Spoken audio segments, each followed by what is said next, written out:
आप सभी के लिए एक नई वैकेंसी आई है। ये जो वैकेंसी आने वाली है direct Indian Space Research Organisation Government of India की तरफ से आने वाली है। यहाँ पे नर्सिंग की, फार्मासिस्ट की, पैरामेडिकल की और इंजीनियर लेवल पे भी आपकी वैकेंसी आई है।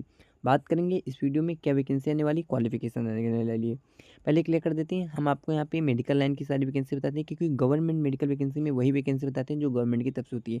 आप ये इनकी ऑफिशियल वेबसाइट है, यहाँ से विजिट करके पूरा नोटिफिकेशन रीड कर सकते हैं। अगर ये नोटिफिकेशन आपको यहाँ पे आना है, जैसे आप यहाँ पे लिंक पे क्लिक करोगे, आपके आगे यहाँ पीडीएफ दिखेगा, पीडीएफ में क्लिक करना, आपके आगे नोटिफिकेशन ओपन हो जाएगा। बाकी हमने पहले भी नोटिफिकेशन नोट कर लिया है। चलिए रीड करते हैं क्या क्वालिफिकेशन आने वाली है।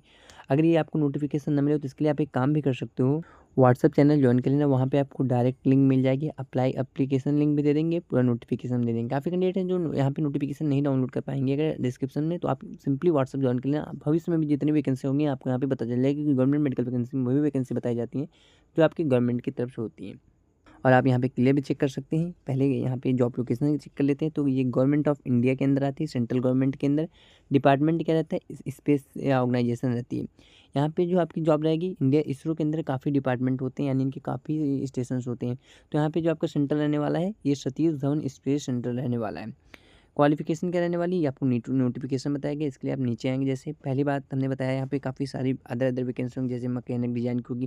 बट हम यहाँ पे ये वैकेंसी नहीं डिस्कस कर सकते हैं। आप अगर यहाँ पे इंजीनियरिंग कैटेगरी से हैं तो आप यहाँ के रेट कर लेना।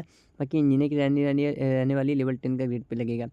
और भी यहाँ पे इंडस्ट्रियल इंजीनियर की रिक्वायरमेंट है, इलेक्ट्रॉनिक्स की रहेगी, ऑटो स्पेस में मेट्रोलॉजी की रिक्वायरमेंट्स आएगी, एनालिटिक्स केमिस्ट्री की वैकेंसी रहने वाली है। और बात कर लेते हैं तो आपके यहाँ पे केमिकल इंजीनियर की रिक्वायरमेंट आने वाली है। इसके अलावा आप नीचे आएंगे तो आपको यहाँ पे नॉन टीचिंग दिखेगी। जैसे आप यहाँ पे क्लिक करेंगे तो आपको यहाँ पे नॉन टीचिंग की रिक्वायरमेंट आने वाली है। केमिकल इंजीनियर की वैकेंसी होंगी, नंबर ऑफ पोस्ट आपकी 3 रहने वाली। पोस्ट आपकी कम है बट आपके यहाँ पे एलिजिबिलिटी अच्छी रखी गई है। इसके बाद देखेंगे तो केमिकल इंजीनियर की रिक्वायरमेंट देगी, मैकेनिकल इंजीनियर की रिक्वायरमेंट आने वाली है। ये भी अभी इंजीनियर कैटेगरी चल रही है, बट इसी में आपको यहाँ पे नर्सिंग फार्मासिस्ट की वैकेंसी दिखेगी, पैरामेडिकल स्टाफ की।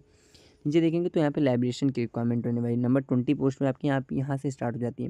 लाइब्रेरी असिस्टेंट की वैकेंसी आएगी, एक वैकेंसी आने वाली है। यूआर कैटेगरी की में आपकी ओपन भर्ती है, नहीं किसी भी कैटेगरी से बिलोंग करते हो तो आप फॉर्म फिल कर सकते हो।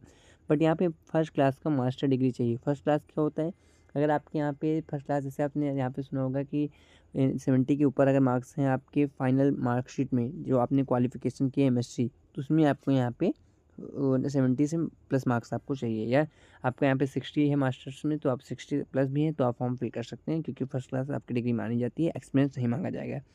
बाकी यहाँ पे पर्टिकुलर लिखा गया है कि किस हिसाब से आपकी क्वालिफिकेशन रखी जाएगी, कितनी लिमिट चाहिए, ये भी आपको बताया गया है।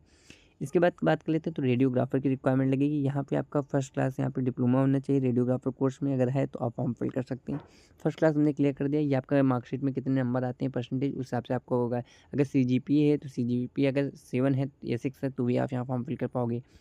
इसके बाद देखेंगे तो केमिकल की रिक्वायरमेंट आएगी। आईटीआई अगर आपने किया है, एनटीए किया है, एनएससी किया है तो आप फॉर्म फिल कर सकते हो। टोटल 6 वैकेंसी आने वाली है। इसके बाद देखेंगे तो केमिकल आइडेंटिकल ऑफ पीसीआर की वैकेंसी रहने वाली है, जिसमें से आपकी अलग अलग क्वालिफिकेशन रखी गई है। नंबर 24 पे बात कर लेते हैं तो इलेक्ट्रीशियन की रिक्वायरमेंट आएगी। टोटल आपकी 6 पोस्ट रहने वाली है, जिसमें आपके एसएससी कैंडिडेट पास आप फॉर्म फिल कर सकते हैं। इस यहाँ पे और आएंगे तो फिल्टर की रिक्वायरमेंट दिखेगी, पीसीआई की वैकेंसी आएगी, सिविल इंजीनियर की वैकेंसी आएगी, रेफ्रिजरेटर एयर कंडीशनर की वैकेंसी आने वाली। इसमें तो एसएससी आईआईटी वाले भी फॉर्म फिल करते हैं, इसमें कोई भी दिक्कत आपकी नहीं होती है। और आगे बात कर लेते हैं तो आपके यहाँ पे पंप ऑपरेटर की रिक्वायरमेंट होगी, फोटोग्राफर की होगी, इंस्ट्रूमेंट होगी, सिविल होगी। यहाँ पे कुक की भी रिक्वायरमेंट आने वाली है, फायरमैन की वैकेंसी आने वाली है। और आप यहाँ पे देखेंगे तो आपको नर्सिंग की वैकेंसी दिखेगी। जैसे हमने बताया था, यहाँ वैकेंसी फॉर यहाँ पे अलग अलग वैकेंसी आएंगी। तो नर्सिंग की वैकेंसी आएगी, नर्सिंग बी कैटेगरी की एक वैकेंसी रहने वाली है, यूआर कैटेगरी में रहने वाली है। फर्स्ट क्लास डिप्लोमा अगर आपने डिप्लोमा इन नर्सिंग यानी जीएनएम वाले फॉर्म फिल कर पाएंगे, कोई भी प्रॉब्लम नहीं आएगी। अब यहाँ पे क्या काफ़ी कैंडिडेट कन्फ्यूजन होंगे, नर्सिंग वाले फॉर्म फिल कर सकते हैं। देखिए अगर डिप्लोमा लिखा है, अगर सेंट्रल गवर्नमेंट में नोटिफिकेशन ही मेन होता है, अगर यहाँ पे लिखा गया है first class diploma in nursing course होना चाहिए, इससे नीचे कोई भी नहीं होना चाहिए लेस देन, तो आप फॉर्म फिल कर सकते हैं।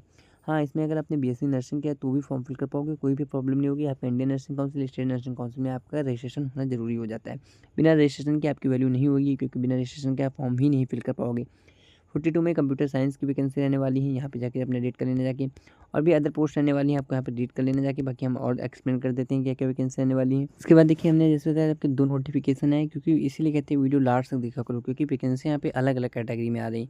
ये वैकेंसी भी इसरो की ही तरफ से रहने वाली है, बट यहाँ पे आपकी यहाँ पे जॉब रहने वाली है, ये आपकी रहने वाली है इंडियन स्पेस रिसर्च ऑर्गेनाइजेशन की तरफ से वैकेंसी रहने वाली है। Qualification filter mechanic electronics lab assistant की यहाँ पे रिक्वायरमेंट होगी, पैरामेडिकल में होता है। यहाँ पे क्या क्वालिफिकेशन मांगा जाता है, अगर आप लैब असिस्टेंट हैं तो आप यहाँ पे फॉर्म फिल कर सकते हो, डीमल्टी बीमल्टी वाले फॉर्म फिल कर पाएंगे, कोई भी प्रॉब्लम नहीं आएगी। और देखेंगे तो इलेक्ट्रीशियन की रिक्वायरमेंट है कि रेफ्रिजरेटर की भी यहाँ वैकेंसी आने वाली है। बट नंबर 6 में देखेंगे तो फार्मासिस्ट की वैकेंसी आएगी, ओबीसी के वाले फॉर्म फिल कर पाएंगे, डिप्लोमा इन फार्मेसी वाले कैंडिडेट फॉर्म फिल कर पाएंगे, बी फार्मा वाले नहीं फॉर्म फिल करेंगे, क्योंकि यहाँ पे जो लिखा रहता है वही आपको यहाँ पे फाइनल वो लेके जाना पड़ता है। तो इसलिए केवल डी फार्मा का कैंडिडेट फॉर्म फिल कर पाएंगे, बी फार्मा कैंडिडेट फॉर्म नहीं फिल कर सकेंगे, ये हम आपके लिए बता देते हैं। फॉर्म कैसे अप्लाई करना है, तो आपको यहाँ पे नोटिफिकेशन काफ़ी बड़ा है, वैसे हम चाहें तो आपके लिए नोटिफिकेशन रीड भी कर दें, बट यहाँ पे जो इस कैंडिडेट को अप्लाई करना है, ये एक बार नोटिफिकेशन आपको पढ़ना ही पड़ेगा।